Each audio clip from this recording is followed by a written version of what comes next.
Well, it's a new year, so of course we have to throw something new your way in order to just spice things up a bit. We have shifted our Founder Collective table to a monthly encounter call for messengers, people who are looking to go deep, to take what is literally written on their heart and bring it to life in a really beautiful way, whatever that looks like, whether you're a podcaster, an author, a coach, and the list goes on and on and on. But this particular episode is with the messenger, Steven Scoggins. He's featured here teaching us about the 5 constraints of alignment. And I'm telling you, this is so worth listening to, and you're going to want a pen. 1, because he says some zingers, and 2, because these 5 constraints will literally keep you or help you excel. And so I want all of us to be in the excelling in 2026. Enjoy the Founder Encounter, the first messenger movement call, and know that you can sign up for the 3rd Thursday every month moving forward in 2026. We hope to see you there.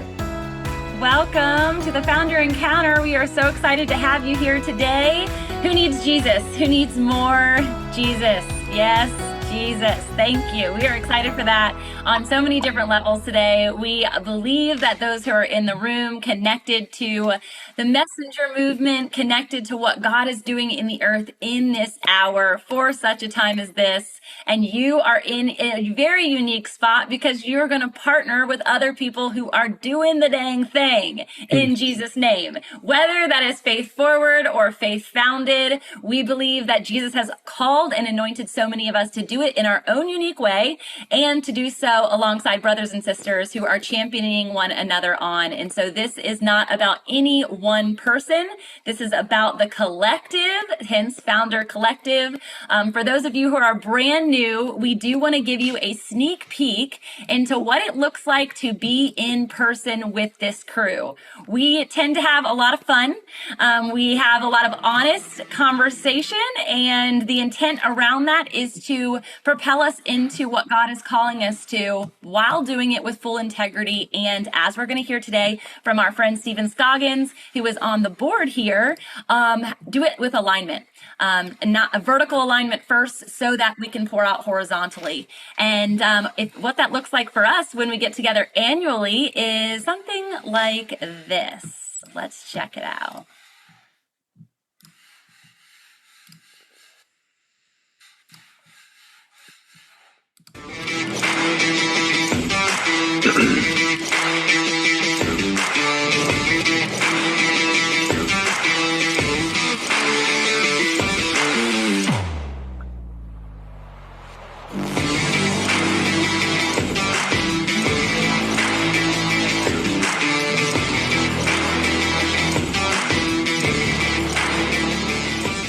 All right, so you see the old date from 2025, but it is a new year, 2026, and FounderCon, I think I looked at the dates this morning, is exactly thanks to our handy dandy website by the beautiful Becky, who is in the room right now, Vasquez.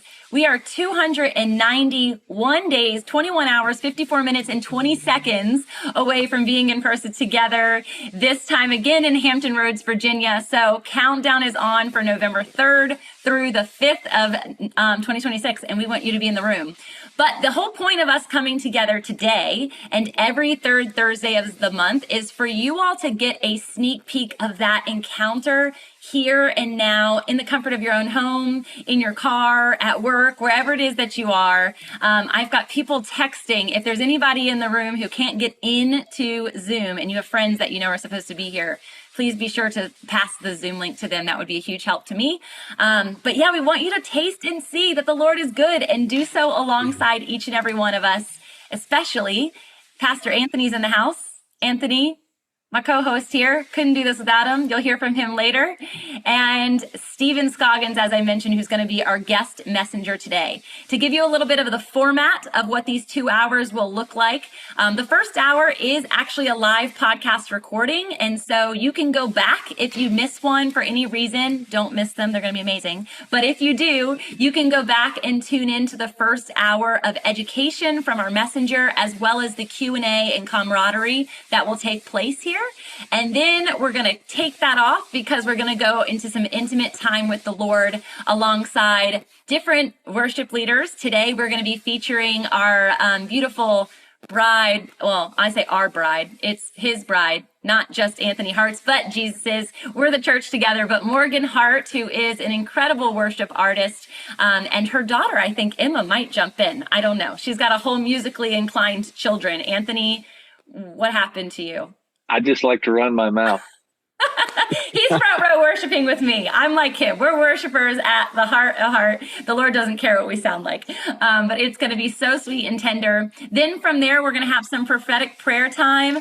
For those of you in the room who have never experienced that, it could be your first. It could be your opportunity to speak and share for the first time in our community like this. And we would love every voice is open to be heard, so you can unmute and unmic at that point. Additionally, we'll be doing breakout rooms. Breakout rooms will vary every single month depending on just the topic or what's going on, maybe in the climate of the world, and or what we feel temperature wise would be supportive to you. And so today's breakout rooms is going to be premised on the type of messenger, and I'm air quoting because there's tons of them, the type of messenger that you may be activated in right now and or desire to be later. So before we go any further and I introduce our incredible guest speaker, who's really just a part of the family at this point, I want to launch a quick poll. Why did you join FounderCon? This is supposed to say collective, but it's FounderCon to be the encounter. You can pick as many as you want, so don't hesitate. If you're just here for Anthony's beard, amazing, but maybe there's something else. I already see that people are coming in with Anthony's beard as the response. Jesus, I'll share the poll results in just a minute. It will remain anonymous on what it is and who it is that is sharing each of the areas, but this helps us as well as we decide who else should we invite into this space to be able to share and teach. All right, coming in, we've got 57, 69, 76% of the room participating. Look at you guys, 80% participated. Grateful to each of you, 84%. I'll give you one more minute. Those just coming into the room, we have a launched poll going on about why did you join a founder encounter? How can we help you in the future with any information or more? All right, 96%. That means 25 out of 26 people are live and in action. The only one that didn't do it is me. So I'm allowed to not be here for that. Let's end the poll. I'm going to share the results and we can all check them out. So 32% came for dedicated time of worship and prayer for your business tree. I'm super excited about that as well.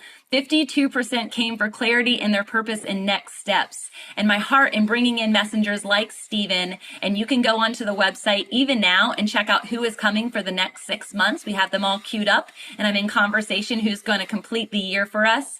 They all come with a different heart posture, not towards Jesus, but towards how you can say yes in clarity and mission on purpose. And so I pray that they all suit you in a different way. There shouldn't be one over another that you're coming in for, because we're all coming for Jesus, but it's going to be really profound. Anthony's beard, 20% coming in hot. Thank you, Anthony, for that. Or Jesus, one of the two, or your wife who says you're not allowed to cut it. We've got 32% in the startup phase for business and ministry, 52 deep diving into biblical business, ready to scale. I love this, 44%. Steven's actually at a scaling conference right now to scale to exit. New community connections, 48%. Speakers are lit. Yes, ma'am. Yes, sir. 60% Jesus. 32% because I sparkle. Not so much today, just a little bit from Christina. Thank you, Christina. This is gifted from her. 8% wouldn't miss it because you're an OG, and 36% on the connection front. I pray that we hit every single one of these in your expectations. It's going to be amazing. But the way that that's going to happen most is if you are playing full out. And what that truly just means is that you're present, that you try and kill the distractions. Kitty cats are welcome. Puppies are welcome. You're going to hear mine probably bark at some point. But you are here and you're just ready to receive. That is something that I think as leaders, we're not very good at. We can all raise our hands to the fact that we love to help people. We love to give. But one of the key and most passionate parts of FounderCon 2025 was a give and receive session. And people's lives have been so drastically changed just in a short period of time because they were willing to be vulnerable enough to receive. And so I pray that you are willing to do that today, that you have eyes to see and ears to hear what the Lord is doing. And one of the ways that we're going to start that out is with my dear friend, Steven Scoggins. He is a founder in and of itself with many multiple businesses. He is a consultant and coach. He's an inspiration when it comes to this particular topic of alignment because he has had to walk it out. And don't we know our testimonies are the ways that the Lord wants to use us and deliver us most. And so, Steven, I'm so grateful for how you're going to share today and how you show up every single day for Founder on the board as well. So thank you. And I'll mute myself now. Well, I guess first and foremost, thank you so much for always being so kind and generous. You and Anthony have been a huge light. 2024 was a little bit of a year for me. And I think I think if it's all right, gang, I want to share from there. But maybe if you don't mind, drop in the chat kind of who you are and what, kind of tell me about your business. Obviously, I do see some familiar faces, but I'd love to know more about kind of where you're at and kind of what you're hoping to get, honestly. When we start talking in terms of alignment, alignment is it's broad, but it's also niche. It's a tool to discover how to be fully yourself without having it be all of your identity. So I'll give you an example. So the company that I built that I exited in 2023, one of the most difficult parts is I always felt like the company was me, and I and the company were the same. And because we were always one and the same, once I did choose to exit the company, the very next thing that happened is I went through a bit more of an identity crisis because the thing that I had tethered to had become the thing that was no longer in existence. So therefore, what was I actually tethered to? So you kind of do a bit of a free fall. So I'll share that with you in this respect. One of the things that I've been discovering over the last several years is the importance of doing true deep dive inner work. And the reason is because as I've worked with founders and business owners and leaders, and God continues to put me in front of leaders specifically, almost in every single circumstance, they're in their own way. I was in my own way numerous times at different levels. And part of understanding alignment and getting aligned is actually learning the process and accepting the standards or the techniques, if you will, to become aligned with the things that are actually in your way, like remove those roadblocks, if you will. So I'm going to take a quick peek at the chat here. All right, faithful podcast startup, love it. Girls at the final stage of coffee line. Dream over. Oh, this is all awesome. One of the things I also try to do is I try to pray before I do these, because there always seems to be something that someone needs to hear at some time. And what I'm feeling led to share with you guys is something I've been calling the 5 constraints. I was able to share it with my small group during the FounderCon in this last November, and it seemed to really resonate. So when you think about alignment, how do you see it? So a piece of imagery that I see is a nucleus ball, if you will, and at the either end of the ball is essentially a teeter-totter. And what I like to refer as becoming one part lion and one part lamb, and its surface level is the top right-hand side, right? You can be all aggression, all lion, or the top left-hand side, you can be all passivity, people-pleasing, right? And so much of coming into alignment is actually coming closer and closer and closer and closer and closer and closer to the central core. So at any point in time, your balance beam, if you will, is staying kind of stagnant and standard. So if to give you like a bit of an illustration, in order to do that, what I've discovered is there's 5 constraints that prevent you from coming into alignment. And I'm going to rattle them off first, and then we'll break them apart a little bit. The first one is called arrogance. Arrogance is nothing more than either trusting past successes for future successes, or the inability or the undesire or the lack of desire to put yourself in a humble heart posture to actually be taught by both the Holy Spirit and by the mentors and leaders around you. So many times arrogance shows up in prideful, egoic ways.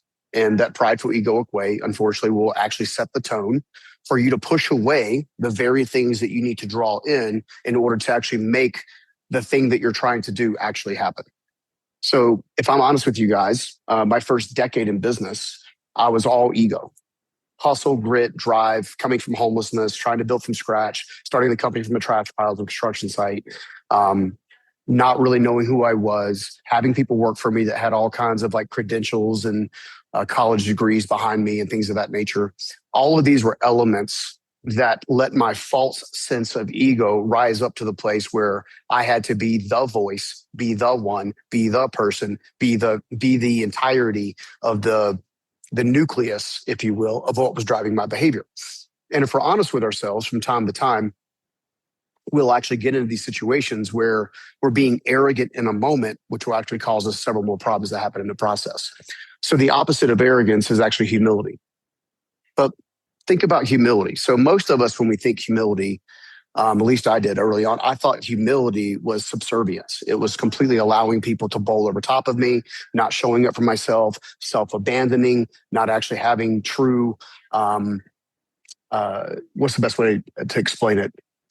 Not being able to hold the line with what was true in an effort to grow something that also needed to be true, right? Humility to me is, I think it was Winston Churchill said, showing up, humility to me is actually becoming someone who can be present without the need to perform. Can you be present without the need to perform? I was very fortunate this last year to be invited to be one of the keynote speakers at FounderCon. And so many of, I had so many that had been the prior FounderCons come to me after the fact, after the keynote, and speak life over me. You're like, hey, when we saw you keynote the first time, the word that was used by one particular attendee was essentially you were, what's the word? She's energetic, right? You were full of energy, right? She goes, something's changed. Something's different. This time you had that, but you were fully present. And what I've discovered is this presentness is the magnitude or the magnetic pull. And you only get that by actually not having the need to perform, but just having the need to be true, right? I finally discovered that I don't have to fight and grind and somehow constantly tell people, well, this is what I've done.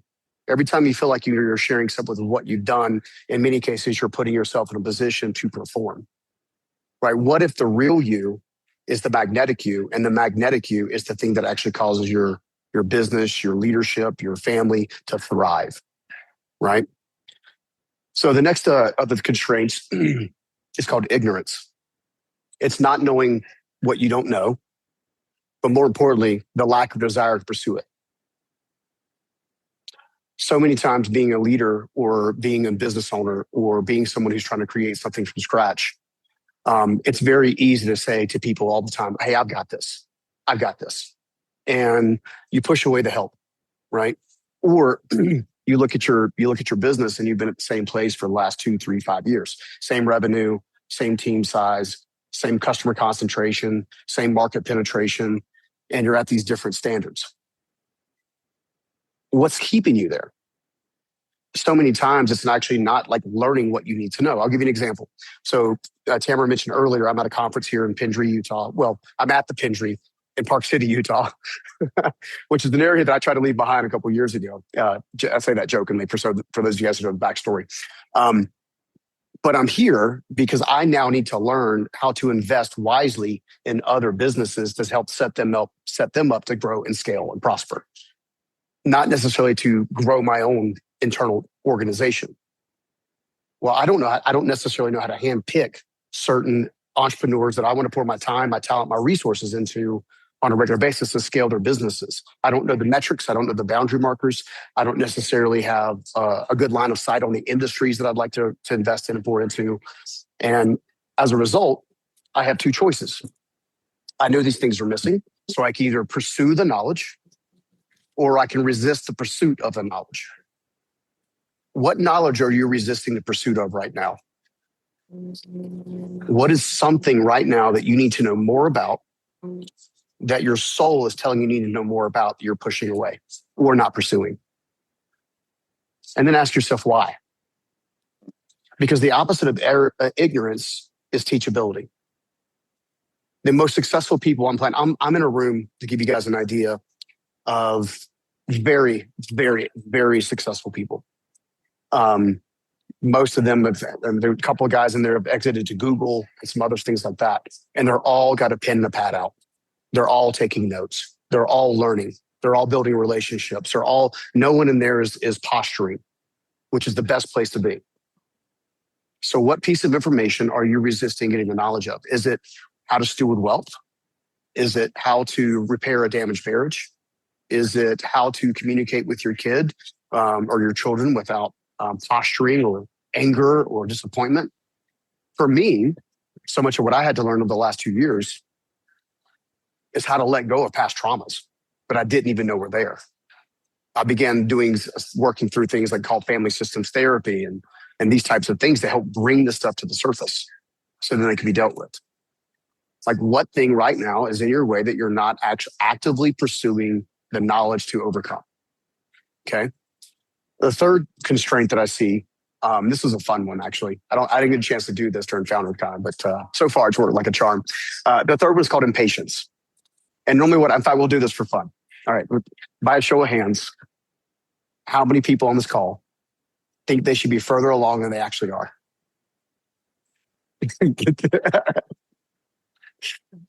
Almost without fail, almost 100% of the time, 100% of the hands go up. Why? Why are we in such a rush? Why are we pushing so hard or fighting so hard against, rather than be respecting where we're at and being present in the moment? You see, a lot of times I've been sharing publicly that the opposite of impatience many times, a lot of folks would say, well, it's patience, duh. You're just going to be more patient. And it's not. It's presence. Presence. If you start your day with presence, you'll end your day with presence. If you start your day with anxiousness, you'll end your day and complete your day in anxiousness. So much of actually building something meaningful is actually being where your feet are planted and focusing on the data in front of you that helps discern the choices that need to happen ahead of you. More times than not, and I'm guilty, guys, I'm guilty of this. Like, this is of the constraints that I'm sharing with you guys. I've struggled with them all, which is where they came from. But this patience thing, I wanted everything faster. I wanted the magical relationship faster. I wanted the magical business faster. I wanted to be $100 million top line revenue and lickety split. I wanted to travel. I wanted all the things. I wanted all the things now. You know what's crazy? Is once I had access to most of the things or all the things that I thought I wanted, if I'm honest with you guys, if I'm really honest, I was the emptiest I've ever been. And that's including being homeless. Homelessness took a backseat to having everything and then having no meaning in the process. And you get there through striving and performance and this over-aggression, just this pursuit. And all I had to do, and what I want to encourage you guys to do is what's in the Bible says, be still. Start your day with stillness. I shared from stage. I even read for those guys who had a chance to visit FounderCon. I was probably the most vulnerable on stage I've ever been in my entire life. I'm just being real. I was crying. The audience was crying. We were cheering. We were laughing. I was just real. And I actually read people's statements from a private journal session that is vital to everything that I do now. And this is a technique I want to share with you guys. And for those of you guys who already saw this, I really want to encourage you to really lean into this. The journal practice is called What I Hear You Say Is. At the top of the page, I write the date. I actually read from my journal on stage twice. I did it from a document that I had done a year earlier, and I did it from a document I did that morning, right? One of the things that God shared with me in that blue document, if you will, is that I'm always talking, but yet my children are seldom listening. They're seldom listening because they're always rushing. They're rushing. They wake up. They got to go. They got to go. They got to go. They got to go. They got this thing, the thing. Very seldom do they get up and just spend time with me. This journaling practice began to give me life that I can't even fully articulate in words. By actually taking this journal, writing What I Hear You Say Is at the top, putting the journaling date on it, and rather than doing anything else, just sit there and listen. Don't ask questions. Just listen. And in truth, sometimes you'll take it for 5 minutes may go by, you may not hear anything. 1 minute may go by, you may hear a lot. An hour may go by, you may not hear much. But here's the cool thing. If you write one, like the first time the first word happens, the next word happens right behind it. Next thing you know, you got pages of what God is wanting to say to you, specifically to you. All the questions and concerns, all the worries of life, so many times we're looking at and we're chasing external solutions for internal issues. You see, if you change the way you think, you'll change the way you behave. If you change your presence practice, you'll change the way you receive. These are key attributes to actually developing what I call the internal alignment. You can't get to internal alignment of knowing who you are, whose you are, and why you're here until you can drown out the noise. And then God will take these different constraints and he'll begin to share with you who and what you need to accomplish through him, with him. You know, Tamra and I were joking around that she shared on a different call. I'm not going to give her news, but she's something really exciting that happened in her life recently. And she was sharing that with a lot of folks. And I was overjoyed. I was like, this makes so much sense. Because there was this time period where we were, like myself and Anthony and Tamra, we were sitting in a meeting over Virginia Beach. We're like trying to figure out, okay, what's the next step? How do we take Founder to the next level? What does this look like? What's the academy look like? And all this kind of stuff. And I'm like, I think I remembered asking Tamra, I said, hey, look, we can build this machine. It'll be amazing. But will you do me a favor? Will you go pray and make sure? Will you just go make sure?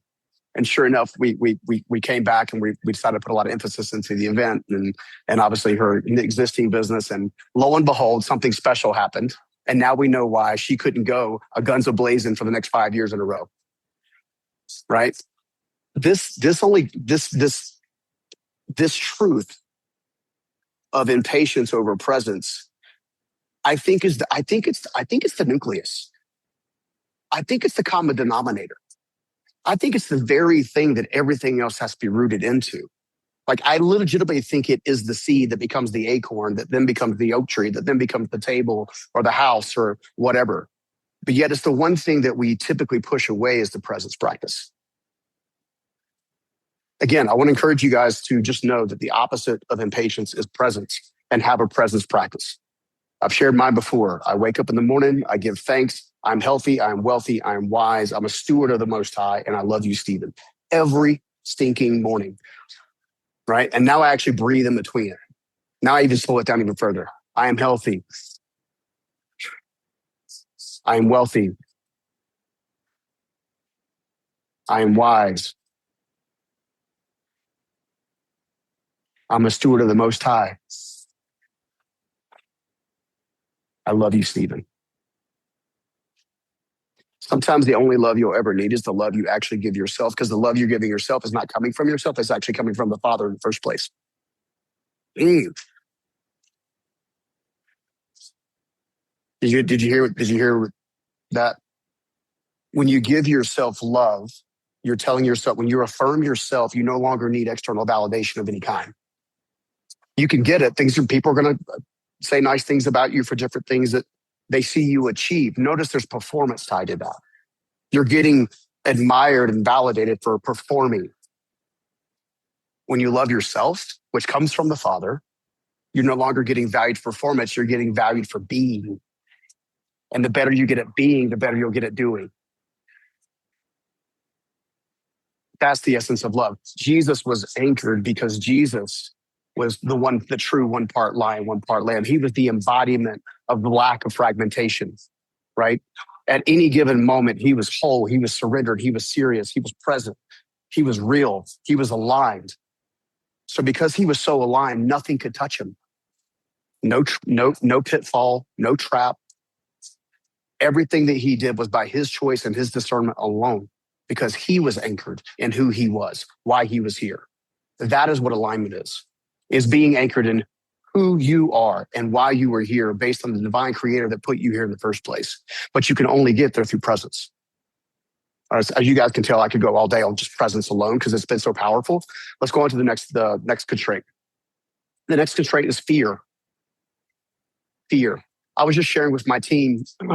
We just had I brought my entire team out to my house at Safe Haven, which is a house that I purchased with a sheer responsibility of helping entrepreneurs and leaders who have made money but lost meaning reconnect to their divine created values and our own methodologies.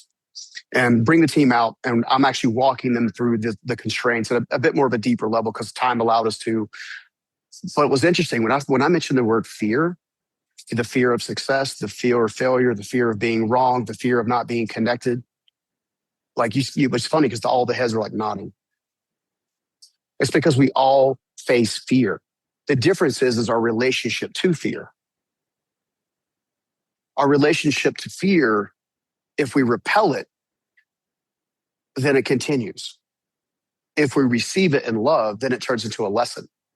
That lesson then becomes a building block or a stone, if you will, and the next thing you're building. It's one of the reasons I love Tamra so much because she just I got to watch firsthand, like a front row seat like this.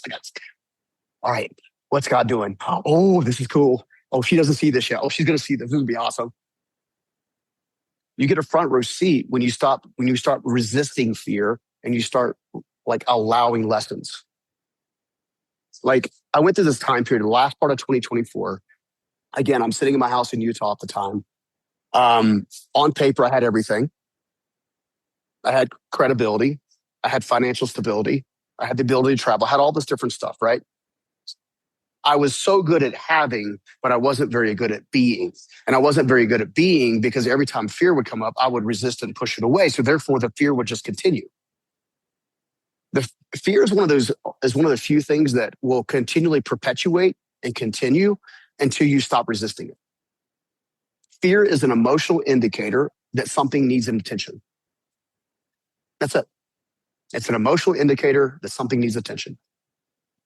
And 9 times out of 10, what needs attention is nothing more than looking inside before you go outside. So what lessons there? So I'll give you an example. So when I'm sitting in this house, the thing that I was fearing was not measuring up to whatever standard I had in my mind. And then I realized who put the standard there in the first place. Me. Why was I pursuing that standard? What was my soul saying I was going to get out of that? What was my ego saying I was going to get out of that? Why was I striving? Why was I performing? Why would I show up sometimes as a bold businessman, but also repel people? Or why would I sometimes show up as my whole self, my integrated self, without the prestige, without the credibility, without the stuff, and people would come in and would literally come? It's because of the fear piece. I was resisting the thought of never being enough. And in my not enoughness, I perpetuated more not enoughness. And when I began looking at fear as lessons, then I began seeing, the opposite of fear is fortified faith and truth. Fortified faith. Fortified faith at every step, no matter what I face, God is going to do something with it. Every single level, this level, that level, this level, that level, this level, that level, every single time. However, if I resist the fear, then it delays God's work in my heart. It literally delays the work. Because it delays the work, it delays the outcomes or the things that I've been pursuing in my life. Or if I got them early enough and they didn't have the meaning or significance because I didn't get them the right way. All right, final constraint. All right, ready? Everybody. Insecurity. Insecurity. Insecurity will hold you back like no other constraint on the planet. In your insecurity, you are actually telling God no. He's saying, I created you for this reason, this purpose, this thing. And you're like, no, God, I'm too short, right? I'm too bald. I'm too chunky. I have a crooked smile. I don't have the right kind of car. I don't have the right kind of system. I don't have the right kind of team members. I don't have the right kind of relationship. Like we can give God 1,000 reasons, 1,000 at any given moment of how we're not enoughness. And he would tell you every single time, you are enoughness. I put you here. The fact that you are here experiencing this life shows that you have incarnated value based on the heart of the person or by God himself who put you here in the first place. Life is not about achieving a goal. Life is about experiencing truth. And you can only experience truth through love. So if we look at ourselves in the mirror, it's one of the reasons I started that behavior practice about I love you, Steven, is because in my world, like my 4-year-old self thought I had something to do with my parents' divorce. As strange as that sounds, logically I know better. But the 4-year-old didn't know that. The 9-year-old that was like stepping up to rescue my grandmother, trying to help my grandmother, became another program altogether, which then developed insecurity that if I don't do for others,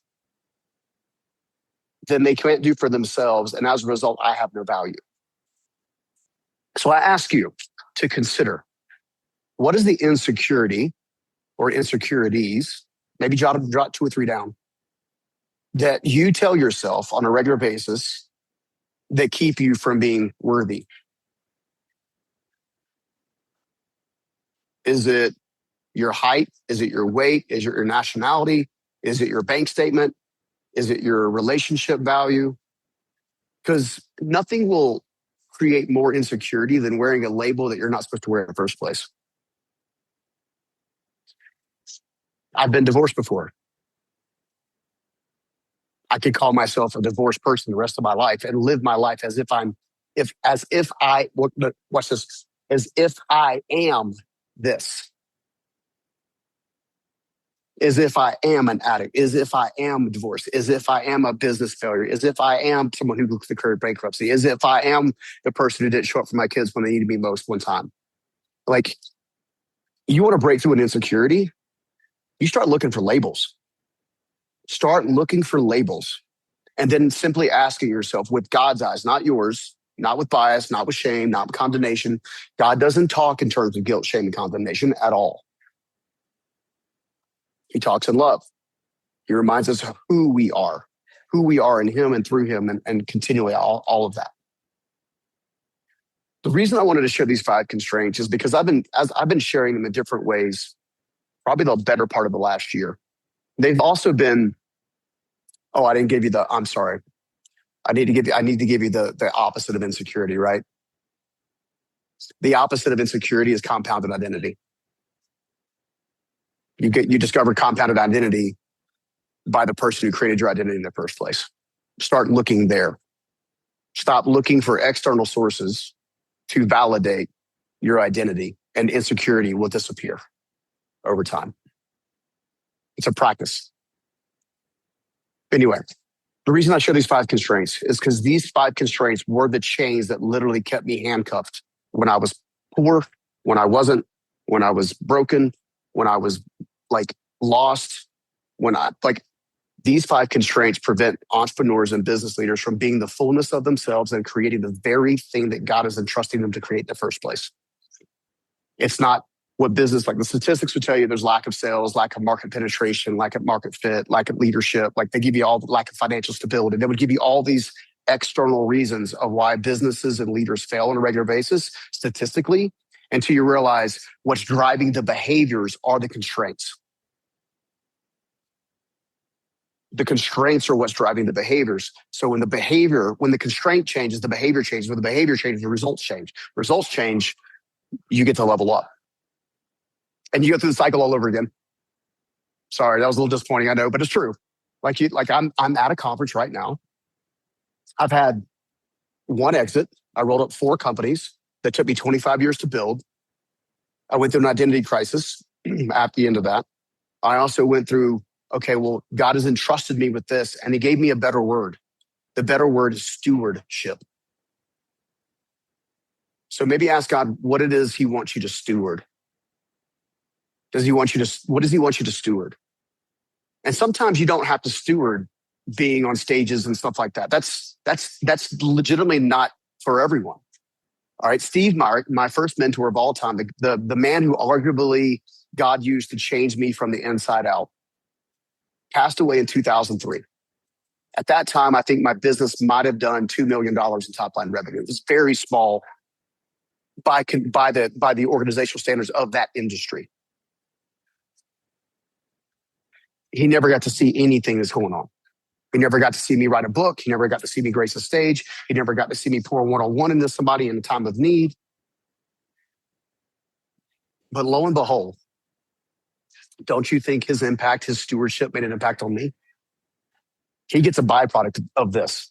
We have we all have a mutual friend who we think is a bit like I call him like the next Billy Graham of sorts, right? And I sent him a video recently about the person who called Billy Graham to evangelism, right? We don't all have to be a Billy Graham to make an impact. Sometimes we just have to be the person who gives the invitation in the first place. So I hope you guys enjoy the 5 constraints. I was sitting here praying, like, what do I need to share? Because when it comes down to alignment, there's removing the constraints. There's also discovering your actual authentic identity. And then there's embodying that identity in a day in, day out basis. So much of the work is about learning it, applying it, and embodying it. Once you embody it, you be it. So I hope you guys enjoyed that. I'm here for questions. You can ask me about anything, life, business, relationships. I'm here to be of service, and love you guys. And hopefully we'll see you guys at the next FounderCon this coming year. I know everybody can't give a round of applause, but I see hearts flying and applause. So good. Steven, he's like, yay. You're such a big kid. I love you so much. This is such a good training, you guys. The first time he kind of just like threw it out to me in the middle of one of the conversations he alluded to. And I'm like, whoa, hold on. I need more where that came from. That was like literally not just a masterclass, but a life lesson that we need to all remember in the times that we feel stuck. Just go to these 5 constraints. One of them is probably rearing its ugly head. And so utilize it to your advantage. I know Chris, who is in the room as well, and those who were at Founder, he teaches around like the prisoner words and the warrior words. These constraints are something we should also have in our peripheral at all times. So I'm excited. Steven, I don't know if this particular tidbit is in your newest book coming out. It will be. It will be. Yeah. Okay. I've been fleshing it out. As you know, when you start having, I wouldn't call it necessarily an original idea. You just start having epiphanies of where your life was, what had to change. Yeah. Right. And I just, if I could share this one thing, I shared publicly from this blue document, the very first What I Hear You Saying journal session that I ever wrote. I wrote it, I changed the font color to blue. I invited God to speak. And I legitimately could not stop crying hard enough, nor could I stop typing fast enough. Right. He gave me this one phrase that I think is the gateway to all transformations and breakthroughs. He says, do not despise small beginnings or painful transitions. Your next level is always on the other side of the painful transition. It's on the other side of fear. It's on the other side of insecurity. It's on the other side of impatience. It's on the other side of ignorance. It's on the other side of arrogance. But most importantly, it's on the other side of you allowing yourself to become the best version of you.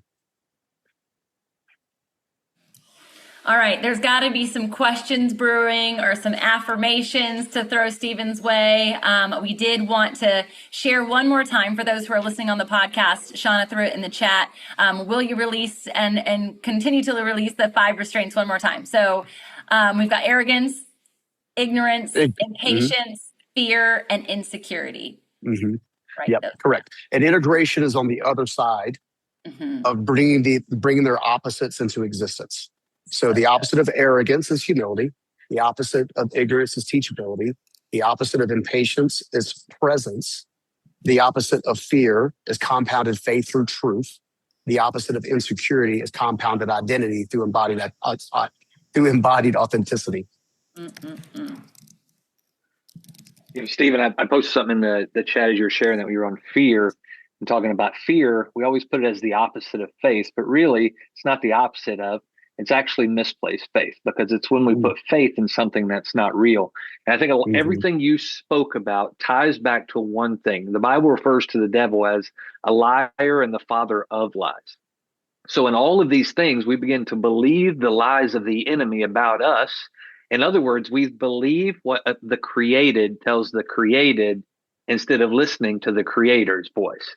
So I had a question for you, and this may be you may have a lot of these, but what is the biggest lie that you believed and had to overcome in order to begin to walk out a deeper sense of your purpose? I think there's two. And the reason, and I'll share these because I think this is important. One came externally and one came internally. Okay. The one that came externally was my father. We were about to lose our home. He had two vehicles repossessed like the night before, literally on his birthday. The next morning we were about to be evicted and foreclosed on the house. He had lost his business. Like he was having a Job moment. And how old were you at this point? I was about 15 and a half, 16 years old. I just started driving. I was about to get my license. And he looks at me with tears in his eyes and he thinks he's coaching me and mentoring me in love. That's what he thinks he's doing. What he doesn't realize, he's about to put a label on me that I will spend the rest of my life trying to overcome. Okay. Which fortunately, I don't no longer have to do that. I've released it all. But the lie is this: Scoggins don't get ahead, they get by. As I've worked with leaders around the country, and keep in mind, my clients have been, my team even knows, because we share their names publicly, like internally, because I sign non-disclosures with some of these folks, so I can't share their names publicly. But well-known entertainers, one billionaire specifically, a lot of seven-figure earners, and they all of them, when we dig back, when we dig deep enough, we find that first lie. If the devil can get you to believe that first lie, he can get you to believe every lie. So that was the external one. Scoggins don't get ahead, they get by. Okay, so I went full bore into overperformance, over self-abandoning. Oh, like I'm going to prove this, because in my heart I knew it wasn't true, but I didn't know how to embody its truth. Right, and I guess that was part of my life journey. The internal one actually happened when I started being invited to speak. So most people don't know this because I don't share it publicly.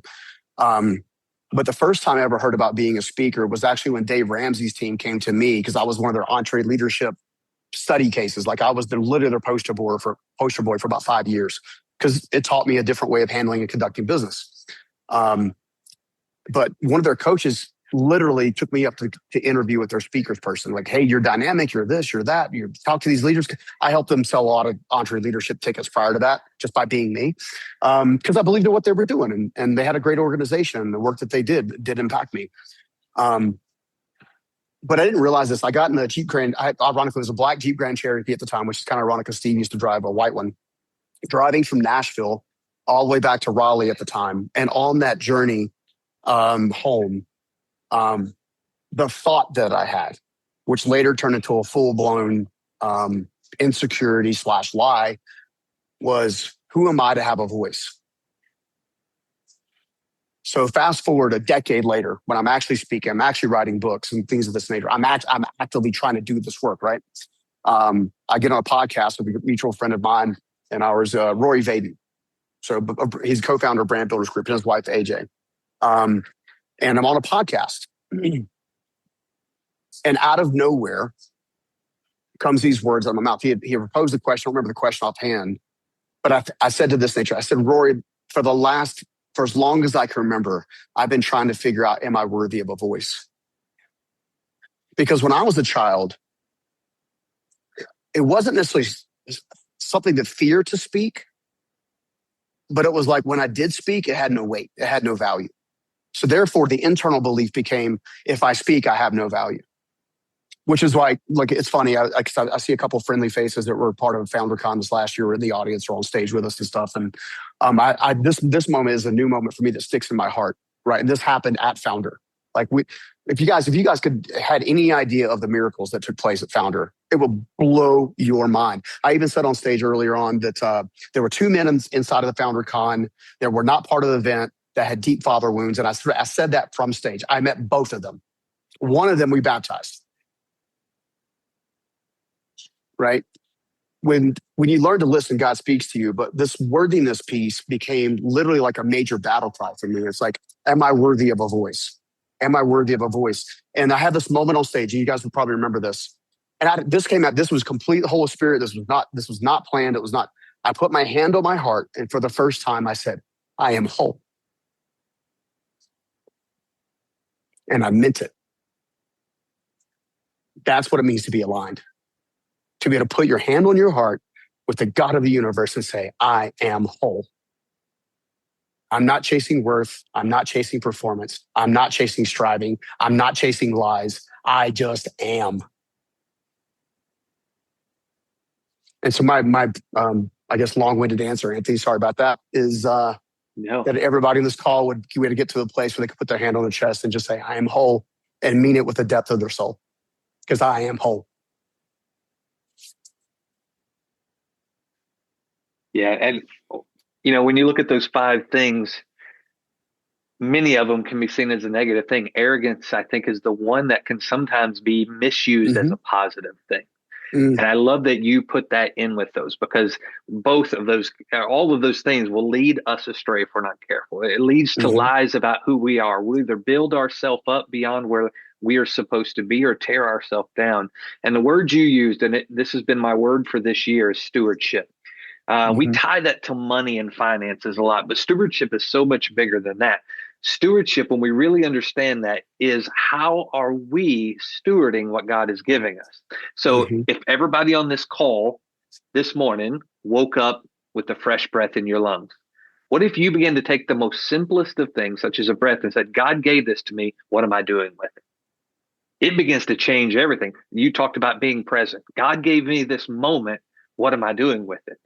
And that's the place where arrogance, where ignorance, impatience, all those things, we can be so set on either trying to get into a moment or out of a moment, and we'll miss being present in a moment.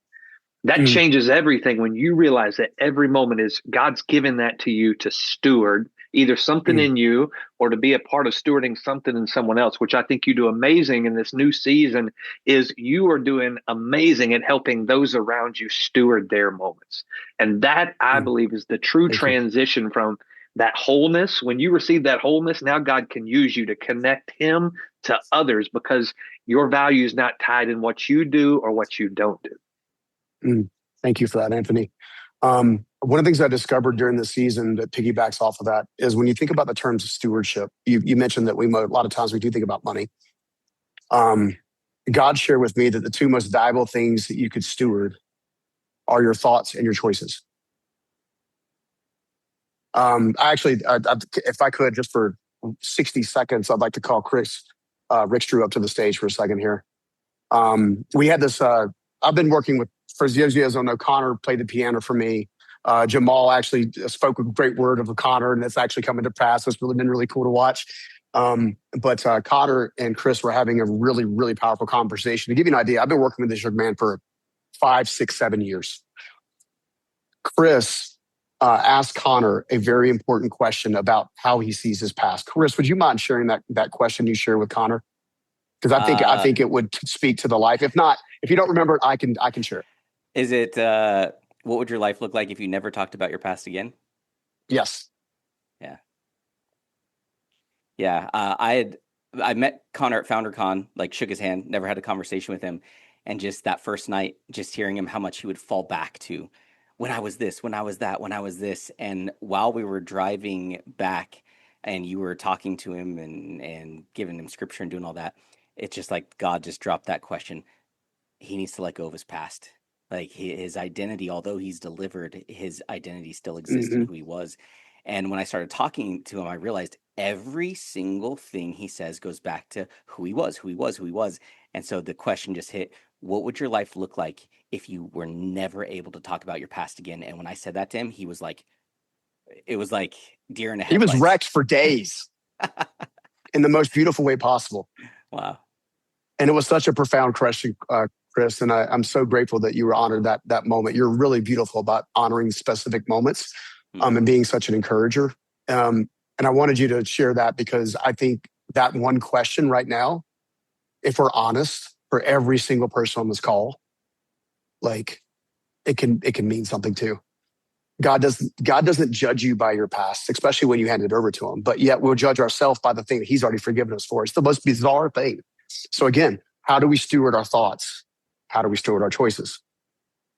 And all of that, to your point, Chris, is well, how are you stewarding your past?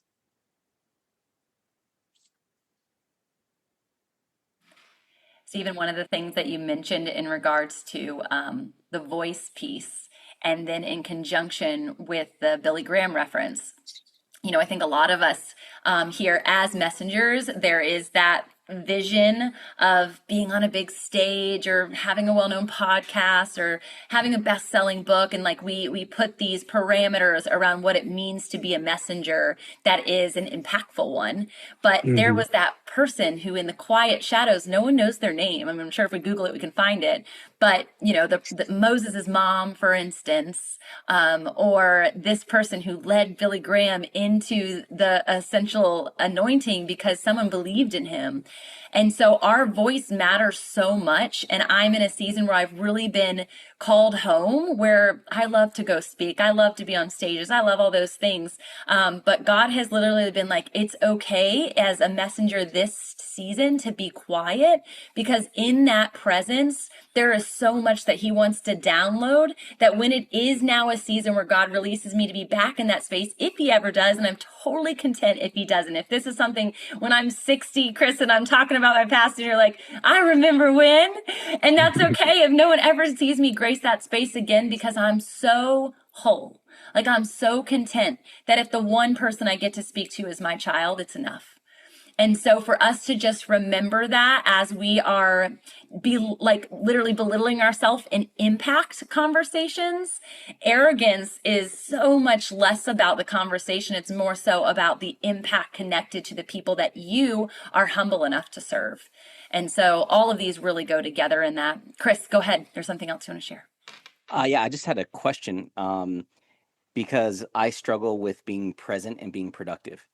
And so I grew up when like entrepreneurship was cool and Shark Tank, and like I started my first company and built it and sold it and got investors and did all these things and became obsessed with being productive. And then I did the exact opposite, and I gave away all my stuff and I moved to Nepal and lived in the Himalayas at a yoga and meditation retreat and lived with monks and meditated 8 hours a day and was like crazy present. Like I would stare at a leaf for hours, and it was just like, and then at some point it was like, this is a waste of my life. Like, what am I doing? And now I find myself where it's like, it feels like presence is the enemy. Like, and so I'm trying to, like, now I'm living on a farm in the middle of nowhere in Virginia. I just came from LA, the hustle culture, to now like farm culture, which is just like nothing. There's nothing out here. And the challenge is I have a belief system that presence is like the enemy of productivity.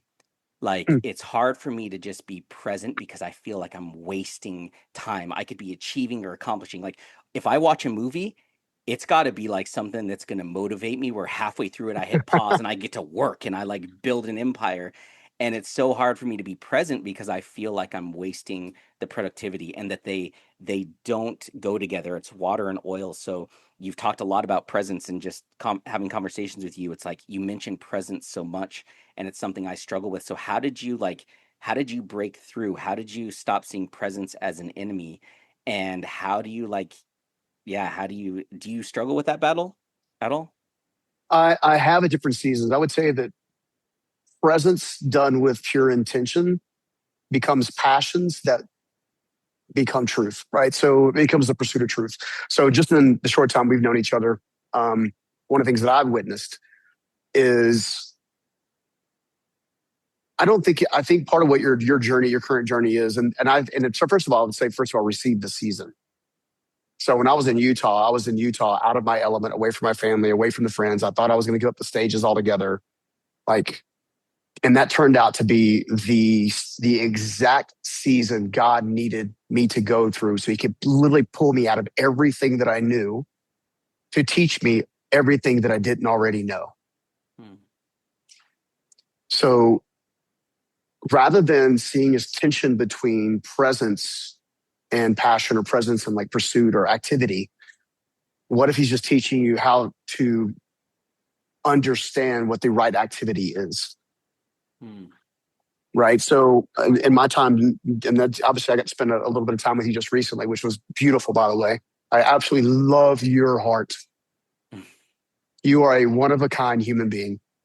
And I'm excited to see you on stage at FounderCon again, and all kinds of great stuff. But one of the things that I saw in you is you don't want to waste time, energy, or effort on things that aren't truth. Mm. So I believe that once God tells you exactly what this truth is, that you will waste time, energy, you won't see it as a waste. So in fact, I've said this before publicly. As you guys know, I love stories related to King David and King Saul and that whole season, and how the Davidic reign set up the pipeline of Jesus long term, right? Because you see all these different elements. What most people don't realize is while King David did a lot of really cool things, slaying Goliath, basically being the warrior's warrior, also being the worshiper, like wearing the ephod, even though he wasn't supposed to, like he was the embodiment of becoming the warrior and the worshiper. Most people don't realize that he became king in the cave, not king in the palace. It was the cave where there's no distractions. It was quiet. Like I'm sure he felt lonely at times. I'm sure he felt isolated. I'm sure he had lots of questions about identity. I'm sure he had lots of questions, but it was the cave that gave him the truth to become the king. If he hadn't had the cave season, he never would have became king. So I kind of look at my season in Utah like that. I kind of look at this new season of going from LA, which is a whole different, I believe there's a principality power over LA. You and I have shared that publicly, to a place of serenity and peace. So you can really see the real Chris, like the real Chris, right? Because you are one talented individual that I'm watching kind of like blossom and stuff. It's been really cool to watch. And the crazy part is even during FounderCon, I had no idea the stuff was going on behind the scenes whatsoever. And God showed up and showed out because you were obedient. So what if you're just obedient with the time he's given you in the season that he's given you to discover the truth that he's trying to shape out of you? Because I feel like that truth is your next decade. I'm not sure if that answers anything, but that's what's on my heart. It feels like it answers it. I can't articulate it, but I can feel it. It feels like it. That's so good. I do want to make a comment, or actually just repeat comments that were said in the chat. One from Jamal, who I love this statement, is presence is a person. And I know your intentionality, Chris, with people, and that you would never just brush by me if I was standing in the room. And so for us to practice presence as a person, like who he is it, productivity aside, we could be doing nothingness, which is, sitting on the couch watching a not documentary movie. I get you. I hear you. Read that fantastical book if you want it. It doesn't have to be self-help. Let it be pleasure, right? The Lord delights in that time with us as we are delighting, and intentional at the same time. And then Becky said, presence is not about focus. It's about fellowship. And man, that one's so good, because that goes back to that, practice as a monk of staring at the leaf. It stays staring at the leaf. Don't miss every vein. Like there's like something there that in our society feels like unnerving. But if it's fellowship and it's communing with God, it looks so much different than the world presents it. And so walking in the cool of the day, as they did in that Edenic space, is what God calls us to right now. And walking is an action. And so you don't have to be doing nothing to be present with the Lord. And so reframing what productivity is probably more of a conversation for you, because I would say Jamal feels really, really productive in the presence, right? And that's what we want to get as the I am whole. I am whole, being solely productive at the feet of Jesus, less I am whole at being productive because I'm on stage speaking to tens of thousands. So good. Tamra, I'm reading a book right now called The Art of Rest by Adam Mabry. And he talks a lot about this from the rest, the Sabbath that we talk about, and how, if you think about that is presence versus production. He was talking to a group of people that for 6 days produced, and on the seventh day, he's saying, be present, because it's hard to be present in the production. You have a focus on what you're trying to accomplish. And in that moment, you will roll through a moment that is intended for somebody. Now, I don't think that God intended for us to just cut all of it off and only be present for but what he's initiating in them is the power of being present doesn't affect production. It actually produces moments where now you're taking somebody else into production with you. If you think about this from the people who work with you, those moments of presence empowers them to be part of a team, not just somebody who works for you. And I think the moment we miss, especially those of us who have families, wives and husbands and kids, that power of being present is important. And it's really in our home where we really try to get around that place of presence in that home, is being present with those that God's called us to serve first and foremost. That being what you do is you begin to institute a place of rest, which then empowers your places of production. And too many people don't have that rest. They don't have that peace, that presence within their home. So then they wonder why their production, all that's chaotic at times. It's because the place you should be recharging, the place you should be recharging with God. And that's where we can get stuck in that place, even with God, is we begin to see our time with God as production. And he never intended that. That's a time of restoration. Jesus got away with the Father before in a big event or after a big event, and he wasn't working on the next big event. He was releasing, preparing, just being in the presence for whatever lied ahead. He would be there, be present in those moments. So I think that is just something that has been the challenge in my own life. And I think it comes back to that stewardship. What I would say to those who are tuned into the podcast right now and weren't able to join us is one of the gems that you're not hearing is the chat. There has been so much wisdom dropped about presence in the chat right now, and I don't even have time to go through them. But for those who are in the room, there's an extra added measure of blessing and why we come in fellowship, because there is a whole book on presence just from all the wisdom that's in the room right now, specifically dropped in the chat. And I believe this is the perfect opportunity for us to challenge our understanding of presence and productivity as we shift into prayer and worship.